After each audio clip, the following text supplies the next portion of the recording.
All right. Biggie Ed here. Something exciting to share with you folks. Take a look at these pots. I've been using fabric pots forever, which you can see on the left, but these pots here that look all funky like that, if you haven't seen them yet, they're supposed to help with air pruning.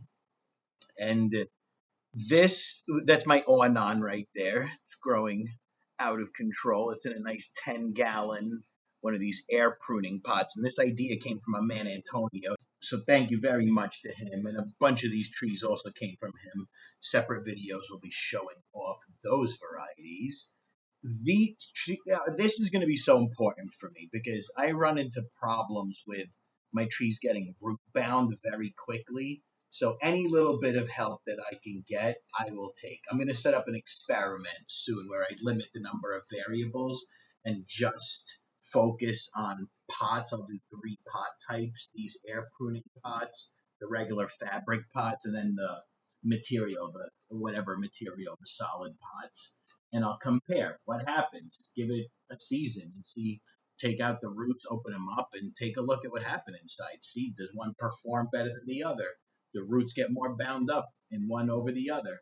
And I'm sure the answer is going to be yes. There's some good videos out there right now that show you how these air pruning pots can help. I just want to do my own experiment here so I can show you guys on my trees. All right, let's take a look. All right, today I just want to do a quick demo of how to put together one of these really cool air pots over here. I'm going to start using these. There's a lot of good documentation out there on how it works well to help prevent the trees from getting root bound. It helps delay that process, I believe. And I must tell you, use gloves because this cheap plastic over here is not very friendly. You know, I found it very interesting because I purchased from 3 different suppliers now. This is the 7.5 gallon, and I'll demonstrate that now. This is the 5 gallon, which is really just the 7.5 gallon, same thing, but the 5 gallon is shorter, but it has the same diameter, at least the ones that I've gotten so far. And then there's the 10 gallon, which to me has had the best material so far. And it's hard to give guidance on the type of material to look for because both of these say the HDPE, the high density polyurethane, and they're not the same material. You can tell very clearly that they're different. That's it. This one's nice and solid. Look at this. That's a good one. In comparison to this one here that's a little wobbly and really not that great. All right, that's it. This one is also different in the sense that when you want to do this, when you start putting these together, you want to make sure you look closely because one side does not have holes while the other side does have holes. And you want the side that has holes to be on the outside. So you start by putting that face down. The next step, which I'm not doing here, or maybe the first step that I'm not doing here, is some of the outside holes where there are holes there through the whole thing. Some of them are sealed up. On the top, it's supposed to be the top couple of rows. It's supposed to prevent water from overflowing out of the pot. This one has it, the 10 gallon has it, but the 7.5 gallon does not have it. They have holes everywhere. So you'll see some minor differences like that. The next step that you're gonna do is get the base. And again, you'll wanna look at the base because it'll mention whether it's the top or the bottom. And this one does not.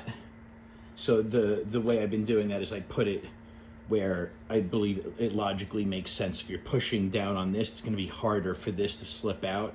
So that angle, I put it like that. And then what you do, it's very simple to do this. You just come and you go, you need to read the instructions because they're all a little bit different also. But for this one, it's you go up 1, 2, 3. Actually just, oh, no, that was the 10-gallon one. Wait, I can't even remember. I don't know if it matters that much. I'm gonna go up 2 because I think that'll be sturdy enough. You just insert the base. I'm putting it 2 rows up from the bottom. Keep it nice and tight because then you pull over the other side and bring that here. And it should easily overlap and then catch onto the other cones here and fit over the other cones pretty easily. So now that's on there pretty tight. And then very simply, you just get the screws. You get a few of these screws, and there's another part where you want the gloves because it really is, it can very easily cut you because of this cheap plastic. It's a whole bunch of cheap plastic.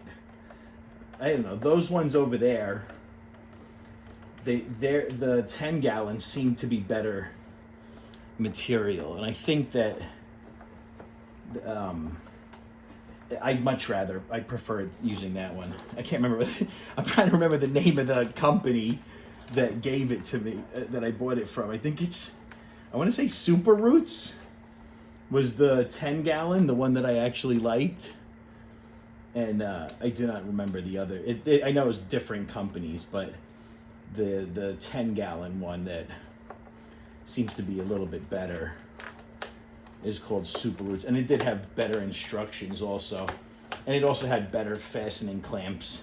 Not that that really matters. I don't think it matters. You know, the way figs are, assuming most people watching me would be doing this for figs, the way they are, the roots grow so quickly that you really don't need to worry too much about this part, because eventually, after several months, the roots would be so well grown out that you don't really need to worry about the bottom falling out. Or these are all assumptions. If the roots aren't growing well and the tree is not growing well, then it won't fill out the pot with roots quickly either. So there's a lot of assumptions baked in there.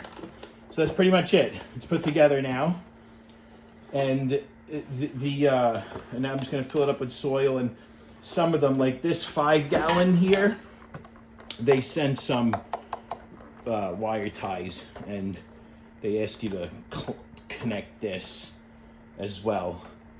And I did, but not to the extent that they said, because again, when you're dealing with figs, I know my figs are going to very quickly fill this out with roots, so I'm not too worried about it.